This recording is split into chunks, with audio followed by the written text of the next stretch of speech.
guys, my name's Natalie and welcome back to Crime Vlogs Weekly. So in this week's case, we will be talking about Zachary Latham. Imagine being so driven by online fame that you kill for the views. In this week's video, I'm covering the case of Zachary Latham and how he seemingly committed murder, all for the potential of becoming TikTok famous. So I just want to point out that I have not got a vendetta against TikTok. I'm a big fan of TikTok myself, but this is another case that involves the social media platform.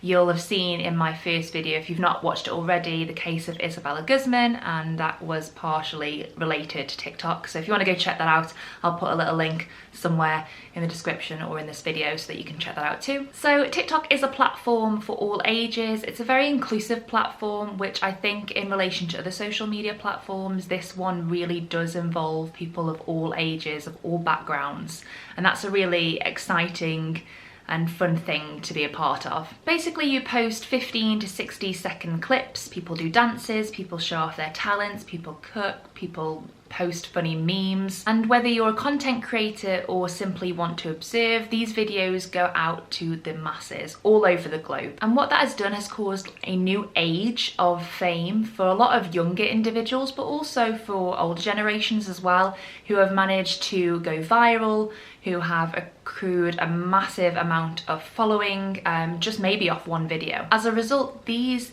normal individuals have turned into modern day celebrities. Zachary Latham, much like the rest of his generation, used TikTok in order to try and get famous. And in a way, for Zachary, it kind of did exactly that. Located in South Jersey, Zachary Latham was your average teenager taking advantage of TikTok and using it for entertainment. He would post content rather than simply observe and watch other people's content, and a lot of this content derived from his next door neighbours and the issues that he and his next door neighbours were having with each other. So from what I can find on the internet, it seems like the dispute was initially centred around Zachary's driving. The next door neighbours and the neighbourhood in general thought that Zachary's driving was pretty reckless. As a result of that, Zachary's next door neighbours would often confront him about the driving, asking him to just take more care and be wary of other neighbours in the area. And I think most people would probably say, look, I'm sorry, I was driving too fast, I'll slow down, I'll be just more conscious and aware of my driving from now on. However, Zachary, on the other hand, had other ideas. Instead of sorting these complaints out normally offline, he decided to post the confrontations that he had with his neighbours on TikTok. His next door neighbours were the Durhams, and in one particular video he is confronting Mrs. Durham and referring to her as Karen. The term also refers to memes of white women who are basically using their privilege to try and get their way. So for Mrs. Durham, who was obviously trying to tell Zachary that his driving was reckless and that she's obviously worried for her safety and for the safety of her family and the neighbourhood, this was kind of a slap in the face that Zachary was filming and calling her names. And as these run-ins became more frequent, so did the content that was being published on TikTok, and the TikToks started to gain a lot more views than they initially did. And I think this might have been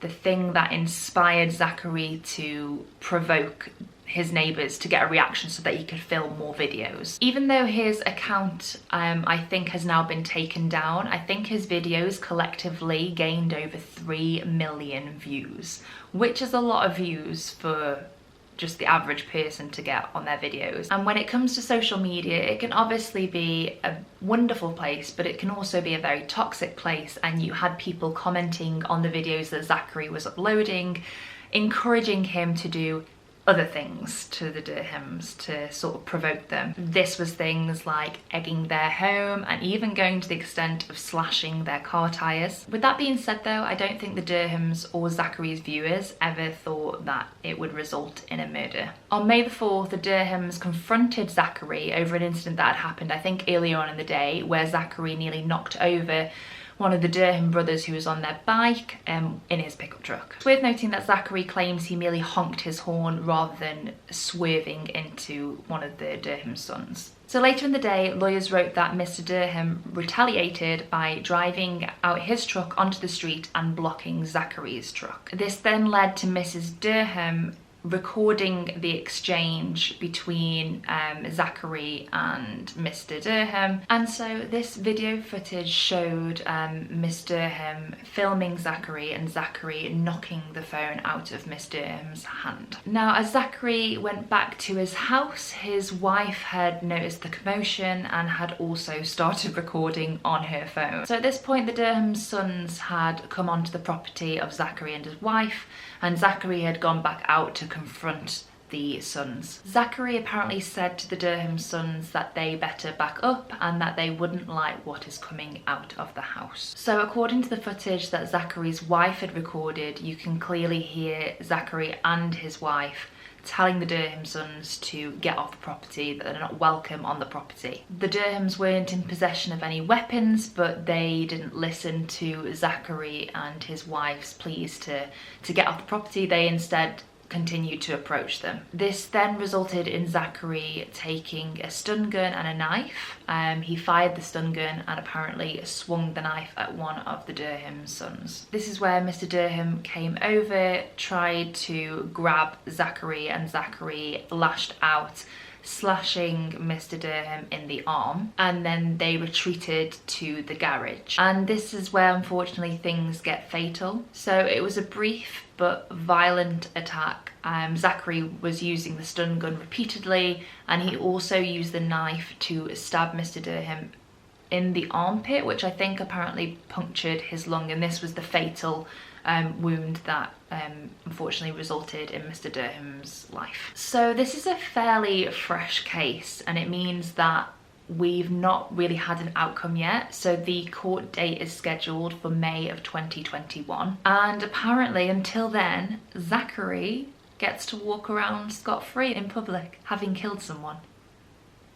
There's also the dispute of whether Zachary's attack on Mr. Durham was done maliciously or whether it was done in self-defense. It's worth knowing that Mrs. Durham and the sons were charged with trespassing on the property of Zachary and his wife, and they were also charged with assault, although we're not quite sure whether these charges are going to be brought against them. In regards to my thoughts on the case, I think firstly, regardless of whether it's self-defense or not, I find it baffling that Zachary still gets to walk around scot-free in public, having killed someone.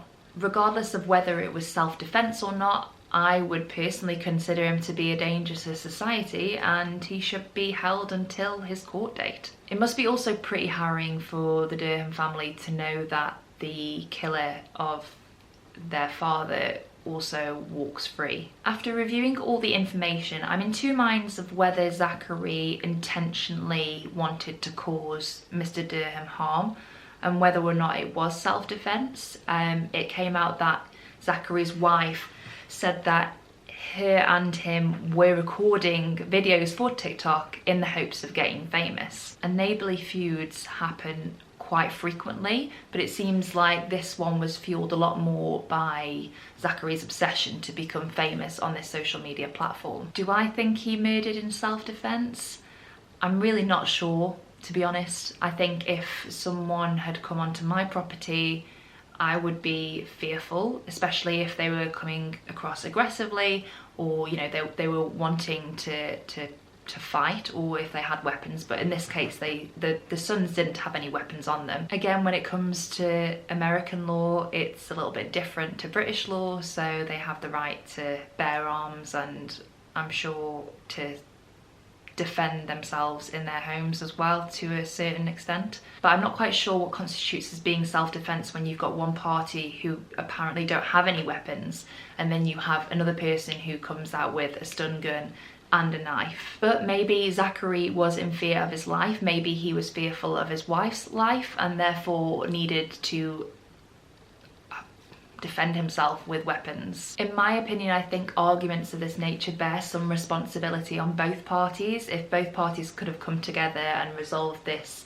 calmly, then maybe this wouldn't have happened. But I suppose if it was driven by Zachary's obsession to continue creating videos and provoking his neighbours, then maybe this just wouldn't have been resolved calmly. So with the court date scheduled for May 2021, this year, at the time of recording this video, I'll be sure to keep you updated with anything that happens, whether I do another video further down the line or I update this video in the description.